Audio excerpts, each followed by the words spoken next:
नमस्कार। तो share market में पैसा तो लगाना है, लेकिन ये समझ नहीं आता कि कहाँ और कैसे लगाएं। मतलब ना तो पूरी जानकारी है और ना ही इतना टाइम। अगर ऐसा है तो म्यूचुअल फंड सबसे आसान रास्ता हो सकता है। चलिए आज इसी को एकदम सिंपल भाषा में समझते हैं। हाँ, तो मन में ये ख्याल तो आता ही है ना? कि भाई शेयर बाजार में पैसा लगाकर उसे बढ़ाया जाए, और ये सोचना बिल्कुल सही भी है। लेकिन असली दिक्कत कहाँ आती है? दिक्कत आती है टाइम की कमी में।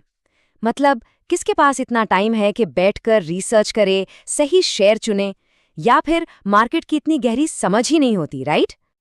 तो इसी प्रॉब्लम का एक बहुत ही सिंपल, बहुत ही सीधा साधा जवाब है, म्यूचुअल फंड। चलिए अब जरा इसमें डुबकी लगाते हैं और समझते हैं कि आखिर ये है क्या भला। देखिए, म्यूचुअल फंड का जो मेन कॉन्सेप्ट है ना, वो बहुत ही सिंपल है। सीधी सी बात है, सब लोग मिलकर पैसा लगाते हैं और जो भी रिस्क होता है उसे आपस में बांट लेते हैं, बस।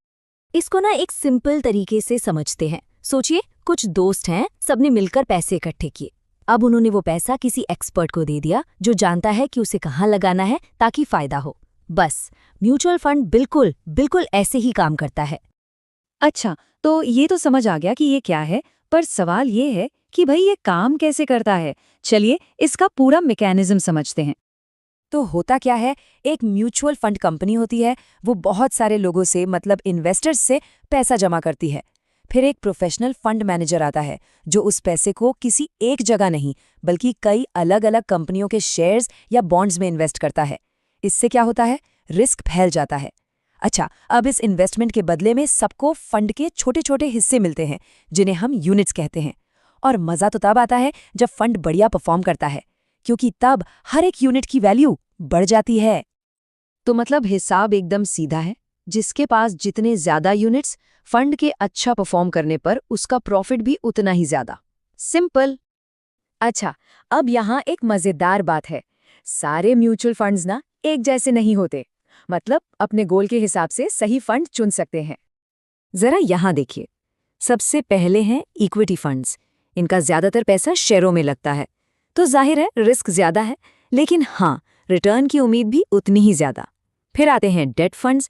ये सरकारी बॉन्ड्स जैसी सेफ जगहों पर पैसा लगाते हैं, तो यहाँ रिस्क काफी कम है। और फिर हैं हाइब्रिड फंड्स, जो इन दोनों का मिक्सचर है, मतलब बैलेंस्ड रिस्क। तो अपनी रिस्क लेने की हिम्मत के हिसाब से कोई भी अपना फंड चुन सकता है। ठीक है, तो बेसिक बातें तो समझ आ गई। अब असली सवाल कि भाई ये इन्वेस्टमेंट शुरू कैसे करें। देखिए, इसके दो मेन तरीके हैं। एक है लमसम, मतलब एक ही बार में एक मोटी रकम लगा दी।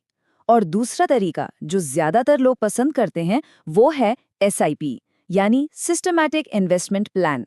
इसमें क्या होता है, हर महीने एक छोटी फिक्स्ड अमाउंट इन्वेस्ट करते जाते हैं। जो लोग अभी शुरू कर रहे हैं ना, उनके लिए एसआईपी को बेस्ट माना जाता है। क्यों? क्योंकि एक तो इससे इन्वेस्टमेंट की आदत बनती है, एक डिसिप्लिन आता है, और दूसरा ये मार्केट के उतार चढ़ाव को भी बैलेंस कर देता है। सोचिए, जब मार्केट डाउन होता है तो उतने ही पैसे में ज्यादा यूनिट्स मिल जाते हैं, और जब मार्केट ऊपर जाता है तो उन्हीं यूनिट्स की कीमत बढ़ जाती है ना कमाल की बात। मतलब दोनों तरफ से फायदा। और पता है एसआईपी की सबसे बड़ी पावर क्या है, कि इसमें छोटी शुरुआत कर सकते हैं। चलिए देखते हैं कि कैसे एक छोटा सा रेगुलर इन्वेस्टमेंट लंबे टाइम में कितना बड़ा बन सकता है। ये नंबर देखिए जरा, 1 लाख रुपए से भी ज्यादा बड़ी रकम लगती है ना? और क्या आप यकीन करेंगे, ये कमाल हो सकता है सिर्फ 500 रुपए हर महीने की एसआईपी से, वो भी 10 साल में। यही है लगातार छोटे छोटे इन्वेस्टमेंट की असली ताकत। तो एक बात साफ समझ लीजिए, म्यूचुअल फंड कोई जादू की छड़ी नहीं है कि रातों रात अमीर बना दे। नहीं, ये तो धीरे धीरे लेकिन सिस्टमैटिक तरीके से अपनी फाइनेंशियल फ्रीडम की तरफ बढ़ने का एक स्मार्ट प्लान है। तो अब सवाल सिर्फ एक ही है, अपनी फाइनेंशियल आज़ादी की तरफ पहला कदम कब बढ़ाना है।